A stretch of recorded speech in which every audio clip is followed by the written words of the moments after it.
Hello everybody, iShard 2003 aka Camden here today bringing you guys a new video on niche genetic survival. Today guys, I am on the testing branch version of the game, which is basically the equivalent of what a snapshot would be in Minecraft. It's an experimental version of the game that you can go on to test out new features that will be added in the next fully released version of the game, so you can get a little bit of a preview of the features that will be that you'll have to play with in the next version. However, the reason it's an experimental version of the game is because it's extremely buggy and your game is prone to crashing and your worlds could be corrupted. So if you guys want to play this version like me, I will leave a link in the description to the Stray Fawn Studios forums, where there is a list of instructions on how to access this version of the game. However, if you're going to play it at your own risk, because, like I said, your world is prone to crashing, and you could lose some of your tribes and challenges that you've worked really hard to create. So yeah, today guys, what I'm going to be doing is I will be going into a world, and I will be showing off some of the features that are being added in this update, as well as discussing some of the new changes that have been made to sandbox mode. I've been asked to do this video on my public Discord server, so if you guys also want to go check that out, link will also be in the description. Alright, plug out of the way, let's get into it. So the first obvious change that you guys will be able to notice when loading up niche on this testing branch is if you hit play and click new game. Let's just call this test world. Obviously it looks normal. You can choose between story mode or sandbox mode. We're going to do sandbox. Of course, it still looks pretty normal. You can choose between easy, medium, hard, or killer islands. We are going to do medium and swampy for the sake of this video. But the one change that you guys can see here is there's a little settings tab down at the bottom. If you click this, it will give you a choice between default settings, which is how the game normally behaves, or you can create your own settings, which is super fun. I think this feature will make it like really easy to make your own challenges. You can change how the world behaves, how old your characters can live, like right here, how your genes are unlocked and stuff like that. It's really cool. So of course, like I said, with age settings, you can change the lifespan of your creatures. You can make them live like for 100 days of all eternity if you wanted.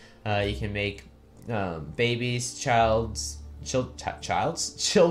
or teens stay their age for a certain amount of time. So if you didn't want them to be a baby at all, you could just scroll that all the way down to 0, and it will only be a baby for 1 day. So that means when it's first born, it will open its eyes, immediately. You can change how long a pregnancy lasts. You can also make your creatures immune to anything. So enemy damage, you can make it a lot harder if you want, or like non-existent. You can make it to where enemies can't hurt you. Hunger damage, environmental damage, and then how much healing helps you. So let's just scroll this all the way to the top.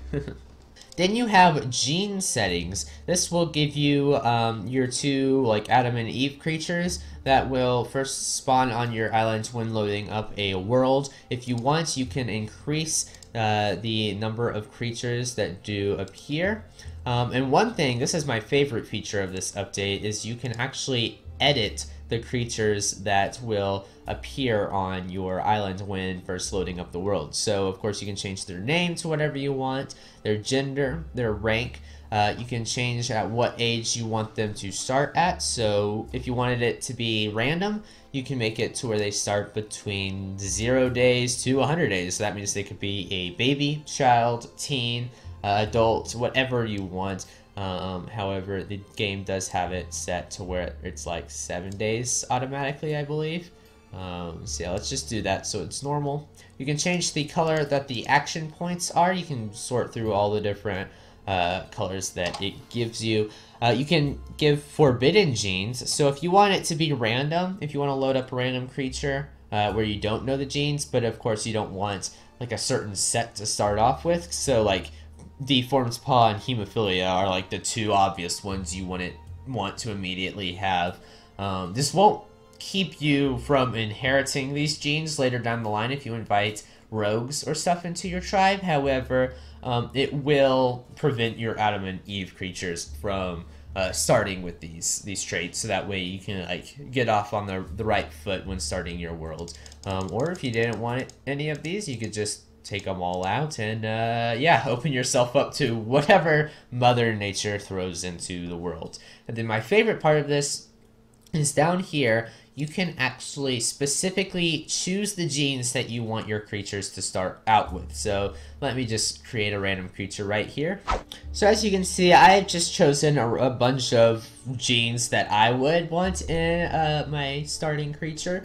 Once you have these all figured out, I wasn't very random with it, like I said I was going to be. I made it to where the dominant and recessive genes were all the same. However, you can change them up a little bit. So if you wanted dominant savanna horns and let's say megaloceros recessive, sure, go for it. I mean, it's not going to show up, but it will have it if you want that gene to show up in offspring later down the road. And then also what you can do is click this tab right down here that says show possible animal, and it will load up that creature that you have designed. Now if it has a question mark in any of these gene slots, the gene that it will generate is random. So as you can see, this is fishing tail. However, where tail is, where is tail? Is it here? Yes, tail's right here. I have a question mark selected instead of fishing tail. So if I hit show possible animal again, oh, will that give me fishing tail again? Come on. There we go. See, it will give you a different kind of tail. It will also give you different pattern types, different whatever you throw into the mix. Yeah, I think this is really cool. It kind of reminds me of how like Sims works, but on like a lot more basic level, since this is a lot less complicated game. But yeah, I think this is really cool if you ever wanted to start out with like certain creatures for like a role play or something like that. I think that would be, this will be super fun in the future. So once you have your starting creatures all sorted out, you can go down to the gameplay settings tab and change how your starting conditions for your world start out as. So you can change how much food you have. So if you wanted to start with a full inventory of food, you can do that. You can change how much nesting material you have.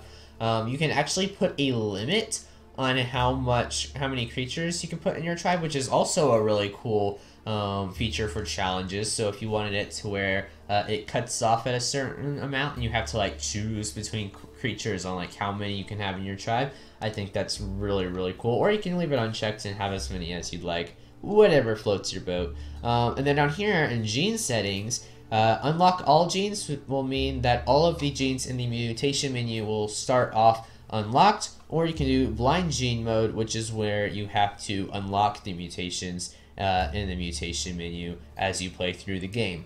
While on that note, I would just like to explain a change that has been added in this version of the game, which is awesome. It's probably, other than the whole sandbox mode thing, this edition is what makes me most excited for this update, which is you will finally be given a notification whenever you unlock a new mutation in the mutation menu.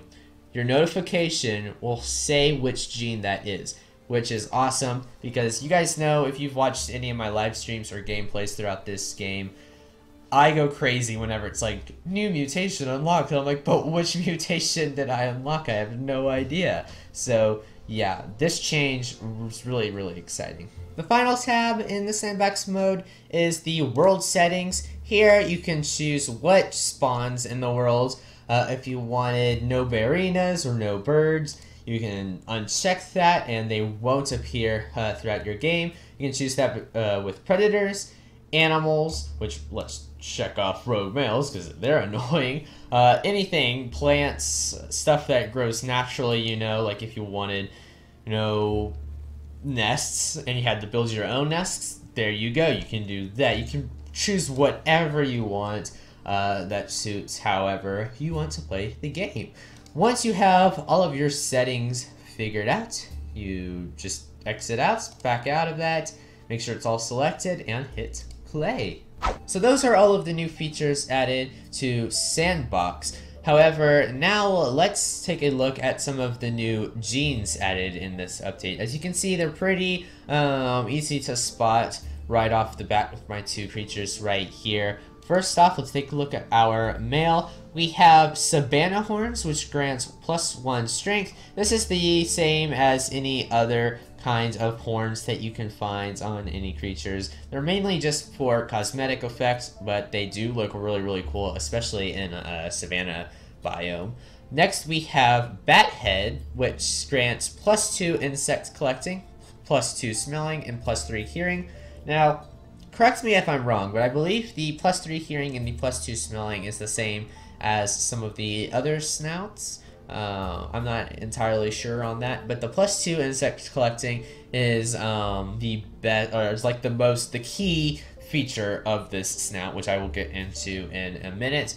And then after that, we have Bat Wings, which grants +4 flying. This does the exact same effect as the other wings. You can fly the exact same distance and all of that. Although I guess that would technically be a feature with eyesight, but whatever. Yeah, basically they're just another cosmetic choice for wings. However, wings are awesome. So yeah, I think I like these more than the other wings just because bats are pretty cool. But yeah, those are the new features on him. But then if we move over to our female creature here, you can see that we have Sticky Tongue. Now this is a feature that adds +2 smelling and +2 insect collecting. Again, the insect collecting is the key feature that I want you guys to look at right here. And before I move on any further, I'd just like to reiterate again that the notifications that announce a new mutation has been unlocked in the mutation menu will now clarify which gene it is that you have unlocked, which is super, super cool. The next feature I would like to show you guys is a brand new animal you can find around your world called the Peaceful Bear. Now, as you can see, he's not real interested in us right now. He has his back turned toward us. However, if you walk up next to him, you'll be given the option to offer him 3 nesting material. If you do that, he'll turn towards you with his beautiful, beautiful face. Can I just zoom in on that? Oh yeah, look at that. Look at that beauty. Yeah, he will, if you offer him 3 nesting material, he will be enticed to stick around your tribe, you know. He'll be like, oh, these guys are pretty nice to me. And so, yeah, he'll hang out, and he actually scares away predators. Now, I don't know what all predators he scares away. I do know for a fact that he will scare off Barinas. So if you have any Barinas hanging around your tribe and you want them to go away, this guy will be like a scarecrow. You know how scarecrows scare away birds from farms? Well, this guy will scare away Barinas from your swamp. I don't know. And as you can see right here, guys, we have a bunch of insects swarming around the place. They're kind of a bother. If you didn't know, insects can actually make your creatures feel drowsy and sleepy, and can actually take some of their turns away by making them too tired to do other things throughout the day. So if these guys are a bother, never fear, because the Sticky Tongue is here. Using a creature with Sticky Tongue, you can go up to these insects and simply just eat them. Get some more food for your tribe. Everyone's, you know, still staying awake. It's perfect. Also, I should add that Sticky Tongue can also harvest termites from termite mounds if you ever run across one of those. In addition to Sticky Snout, the Bat Head gene can also swoop down and collect the insect swarm. They don't have to swoop down, they can just sit next to them if they want. I don't know if they can collect insects from termite mounts, however, I don't know. Try that out for yourself. You might notice also that we have a different kind of bear right here, the Defender Bear, wandering up to our 2 creatures. These bears aren't as peaceful as the Peaceful Bears are, however, they won't hurt you under certain circumstances. if you go down to your perception toggle down here, you can switch to your smelling and your hearing senses. As you can see, he has a yellow outline, whereas the peaceful bear has a green outline.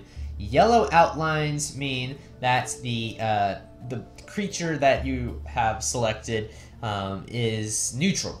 This is in the case of the defender bear and also rogue, or not rogue males, but like loners that you find around the islands. They will have a yellow outline. This bear will attack you if you attack someone else. Doesn't have to be a bear. It can be practically anything. If you attack him, he attacks you. If you attack a rogue male, I've even noticed, he'll attack you. Bearina, you. Peaceful bear, you. If you attack anything, he gets all defensive. He like puffs out his big bear chest and he's like, hey, back off, man. Look at that. Look at those teeth. You do not want to mess with those sharp teeth. So for the sake of this video, little Kanoku here has placed himself right next to a bearina. Our defender bear is down here seeking shelter from the rain under the tree. However, if Kanoku attacks this bearina and eats him, I guess, I didn't know he was so low on health, the defender bear should wander on up to him and be like, hey man, you hurt my buddy. And he attacks you. He will actually fight in defense of his comrade. Hence the name Defender Bear. So guys, that's about all I have to show you for today's video. A pretty light update, but do keep in mind that this is still the experimental version of this update. We're still in the testing branch, so in the next coming weeks, you can expect some more features to possibly show up here and there. If more features do happen to show up, I will make sure to cover them, so long as you guys found this video interesting and would like me to keep you guys up to date with this kind of stuff. Also, in case I can't cover any of this information, make sure to go down in the description below and check out the Stray Fawn Studios forums. They've got a bunch of stuff on there that you can check out. So yeah, do make sure to do that. So yeah, that's about it from me.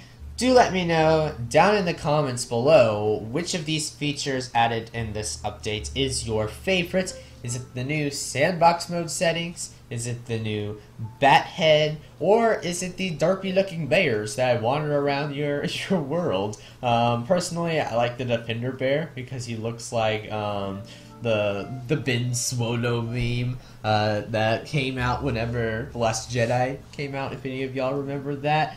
He also kind of looks like Big Chungus, but in like bear form. I don't know. I just really like him. So yeah, let me know down in the comments below what your favorite feature is. Also, make sure to go check out my Discord and all of my other social media links down in the description. And that's about it from me, guys. I hope you all enjoyed this video. Like it if you liked it, share it if you liked it, and subscribe if you're new to the channel. And I will see you guys all in the next video. See you later, guys. Bye! Ishard is me out.